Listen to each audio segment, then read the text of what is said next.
record button then. Okay. So it's recording, right? Yeah, it's recording. You can start now. Okay. 3, 2, 1. Good morning, everyone. I'm Jinmin. In this ever-evolving landscape of e-commerce, social media has become an integral part of contemporary society. It influences trends, facilitates global connectivity, and shapes societal norms. Therefore, businesses are increasingly reliant on understanding the behaviors. Today, we will be discussing how social media research drives global strategies at Spotify and Peloton. And we have Xiangkit Chin, Chi Yang Sai, and Isaac Chin here together. Thanks for coming. So first, let's start with social media sentiment insight. Isaac Chin, can you summarize the key sentiment trends for Spotify and Peloton between April 13 and May 13 in 2025? Yeah, sure, Jinlin.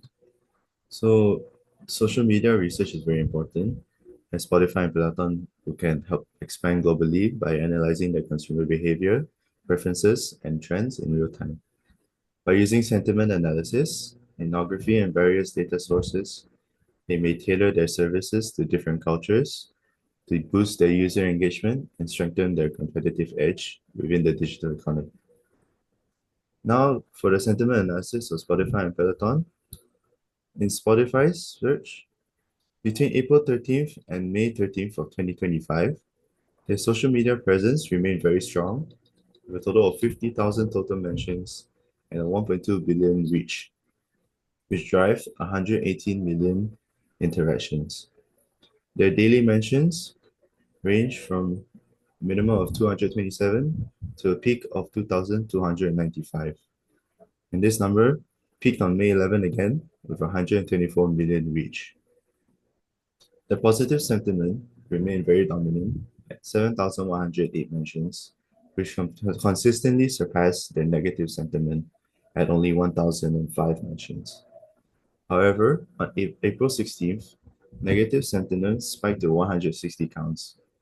This is primarily due to the Spotify's app and website experiencing loading issues, which briefly affected the user experience. As for Peloton's sentiment, between April 13th and May 20th from 2025, Peloton's social media presence remained very strong as well, with a total of 15,000 mentions and a 34 million reach, which drive 960,000 interactions. Their daily mentions range from 125 to 868, with their peak being 868 mentions and a 9.99 million reaches in total on 8th of May. Following Peloton's interactive Q3 fiscal 2025 financial results announcement, which attracted significant attention to them. Their positive sentiment, at 2,186 mentions, had consistently outweighed the negative sentiment they had at 714 mentions, with their daily fluctuations between 34 to 106 positive and 8 to 36 negative mentions. Okay. So it seems like Spotify has more attention than Peloton. But why are we doing this research? What are these data meaning for? Xiang, can you share about the benefits and drawbacks of sentiment analysis? Yeah, sure. You mean, yeah. It's true that Spotify got more attention than Peloton during that time, but the real question is, why are we even doing this kind of research? So, sentiment analysis basically help us figure out how people feel about a brand, whether they are excited, frustrated, or just neutral. For Spotify, it's super useful. This lets them to track what listeners around the world are saying in real time, which help improvement features like Discover Weekly. That's the playlist which different for every user based on their taste. With sentiment data, Spotify can keep experience fresh and personal in all 182 of its markets, including the regional one like Arabic version for the Middle East. And that kind of personalization actually helps people to stick around longer. Also, now Peloton using sentiment analysis a bit differently. Since about 78% of their referrals come from social media, especially platforms like TikTok, so they really need to know what people are saying on the online.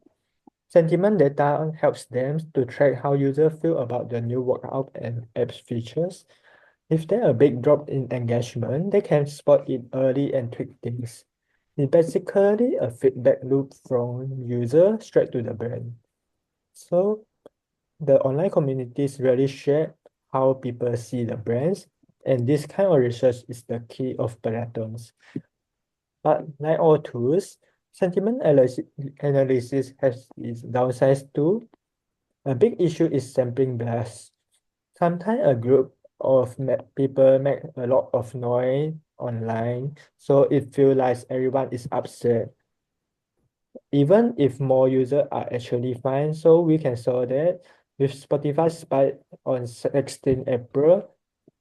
Another problem is cultural or language difference. For example, sentiment tools might not pick up on local slang or cultural norms. Like in the Middle East, their fitness content might need to meet halal standards. If that means company could make wrong assumption. And finally, emotion online can change super quickly. So say Peloton have a sudden dip in members on 8th of May. If you only look at the data without context, you might think something huge happened that day, when it could be a just short-term trend. So overall, sentiment analysis is very helpful for spotting the patterns and making better decisions for the companies. But we have to be careful to use it alongside other methods to get the full picture.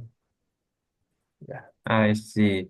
So sentiment analysis may help firms in making decisions, but we should review those constructive and not those with over emotional, right? Now, let's shift to qualitative research.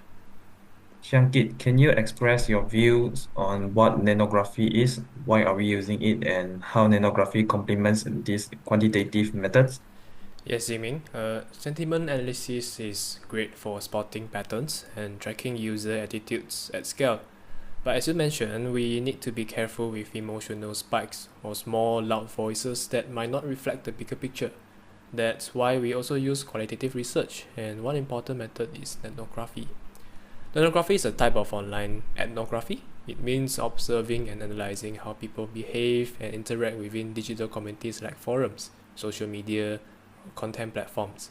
Unlike sentiment analysis, which tells us what people feel in numbers, ethnography helps us explain why they feel that way.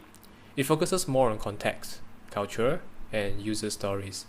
For example, Spotify used ethnography to understand regional music preferences. That's how they created a successful local playlist. Like India's Punjabi 101, which became popular not just in India but globally. In countries like Japan, where people prefer less direct interaction, or India, where survey reach is limited, ethnography is just a better way to get a real user insight. Peloton also used ethnography to study fitness trends on TikTok. This helped them launch the 2024 #TikTok Fitness Hub in the United States. Targeting younger, digital native users, that decision wasn't just based on number, it came from observing community behavior and values. So in short, ethnography adds depth to the broad picture we get from quantitative methods. When we combine both, firms can make more informed, culturally relevant decisions that support long-term global growth. Yeah, and that's my answer to your question. That's a comprehensive answer. So here comes to the last questions.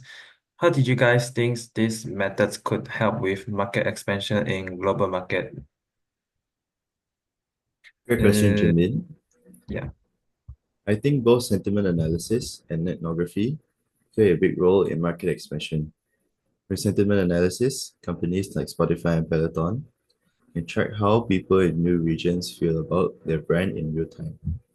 For example, if a campaign in Southeast Asia gets positive buzz, they know more now to invest more there. Yeah, and for me, ethnography adds depth to that. So it lets companies observe real user communities like fitness forums or regional fan groups, like what I stated just now. So they understand cultural preferences before launching. That way, they don't just enter new markets, they connect with them in a meaningful way. Yeah, exactly. These tools help us to reduce the risk and shape smarter, more localized strategies that actually resonate with new audience. Awesome. I guess that's all for today. Once again, thank you, Xiangkit, Chia, and Isaac for your constructive discussion, and have a nice day. Yeah, thanks.